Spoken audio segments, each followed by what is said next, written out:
Hey, two things you must do to master pentatonics. When we play pentatonic 2-note per strings, scale shapes, which is really a cool shape to work with, all the 5 shapes, right?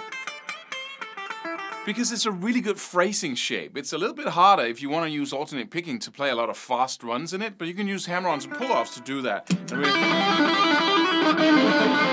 And do it. So it's such a cool shape. But most people don't see that when we take on 2-note per string shapes, there are some things we simply can't do. So we just avoid it. We never go there. But you can do 2 simple things that you must think of when you practice pentatonics will just alleviate this little hole and totally, give you all the options that you have from using 3-note per string shapes. So the first one is, and you might want to watch this video in the high resolution version so you can go a little close here. But I mean, let's just say we're in A blues, right? Or the A minor pentatonic. And if you look at the 5th, the 7th fret here on the G string and the D string and the A string, then we have a nice little shape to work with within the first position minor or blues shape, right? Your old trusted shape. What you need to do is you need to, when you play that shape, you normally don't play this combination of notes. Try to play that. Try to play the 5th fret on the G string, then the 7th fret on the G string, and then play the 7th fret, same fret, on the D string. We don't like that combination because we don't have any fingers there, right? We just use the 3rd finger. We play from the 5th to the 7th on the G string, and then we want to play the string above that, or below, depending on how we see it, and there's no fingers for it. So what you have to learn to do and be comfortable with is use the 2nd finger. And that's a nice little lick here, actually, that you can practice. You can hit the 5th fret on the G string, hammer on with your 3rd finger in the 7th fret on the G string, and then pick the note in the 7th fret on the D string. And then...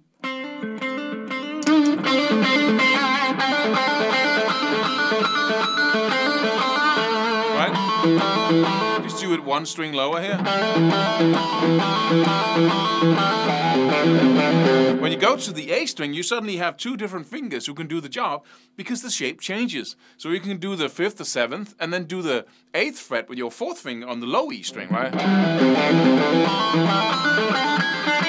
The same thing goes for the B string. If you hit that in the 5th fret, hammer on the B string in the 8th fret, and then pick the note in the 7th fret, which is a different fret. Therefore, you have another finger. I'll just drop my pick there. Let me just get that for me. Right, you have different fingers here. You have the 4th finger for the B string, and then the 3rd finger in the 7th fret G string. But then again, you have the same freaking problem when you go to the E string. You just use your 4th finger for the high note in the 8th fret, 5, 8 on the high E string, and you want to hit the 8th fret again, so you use your 3rd finger. Right? The same thing goes the other way around, but there we can use the bar, which most people do. Right? If you play the, for instance here in the 5th fret on the D string, you play that one, or hit it with the pick, hammer on to the 5th fret, and then you want to hit the note in the same fret but on the G string. You can do that bar. And you want to practice that as well.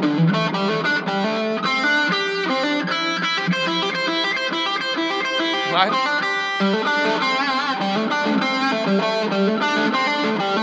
And you can do a little routine here. You can go... That's the first we did from the G string, first example, right?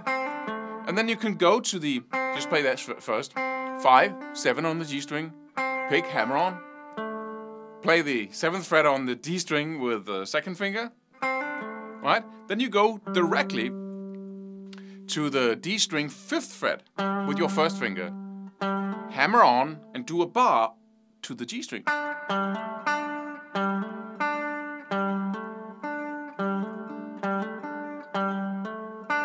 right? You do a roll, so your finger leaves the first one here and rolls over.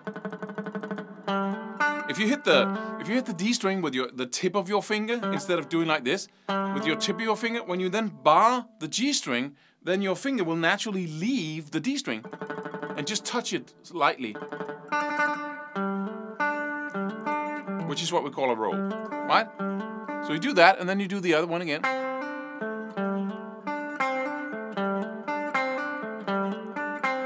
And there you have a cool little exercise.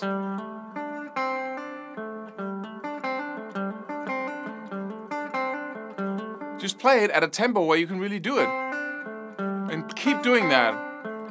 Once you have it, and it's comfortable, you can sit down in front of the TV. Once you can do it with the metronome, without making any mistakes, and you can do it in time, and so on, right? You sit down in front of the TV, and that will absolutely enable you to do stuff most people don't do in the pentatonic scale.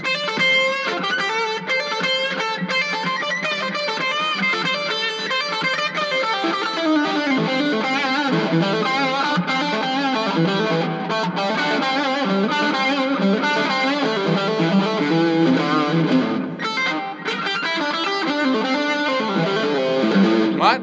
So that's a really cool exercise. Another thing that dawned on me that's really a problem within the pentatonic scale is the fact that if you want to move horizontally, let's say you want to move two strings up and down, instead of playing, vertically all the time this way, you want to go from position to position, and let me just, do a little example.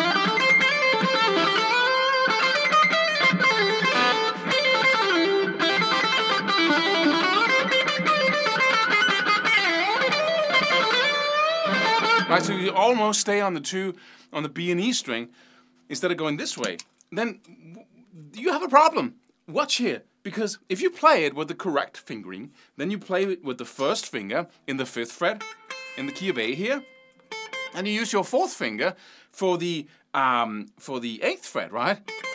But then, if you want to move to the next position, which has its notes on the B and E string in the 8th fret and the 10th fret on both strings, if you want to move back and forth, let's say you would just play 4 notes up here, right? Right? And then you want to play 4 notes down. You want to go up 1 position and play 4 notes down. Right? Right? So you play 5, 8 on the B string, 5, 8 on the high E string, and then you play 10, 8 on the high E string and 10, 8 on the B string, and then you turn around and try to play this. Because the annoying thing is that you start, when you move position, you start the next pattern here with your 4th finger. And then you have to do, you only have 2 frets in between, or 1 fret in between, and you have to do 4th, and it feels really awkward, right? You wouldn't play that with your 4th finger, you would play that with your 3rd finger, right? You wouldn't do that. So what's the solution? Well, the solution is to drop the pinky. So you basically have to learn to play a minor 3rd, right? Like from the 5th to the 8th fret with your 1st and 3rd finger.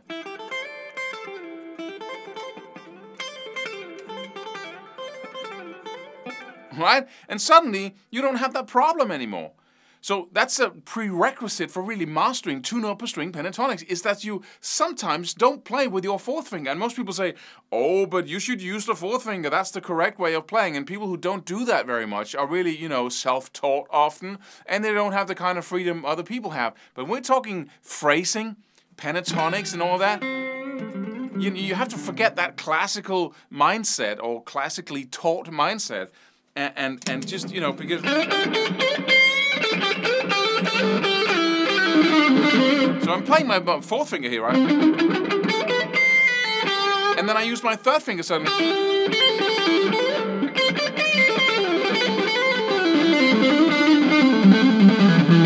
3rd finger.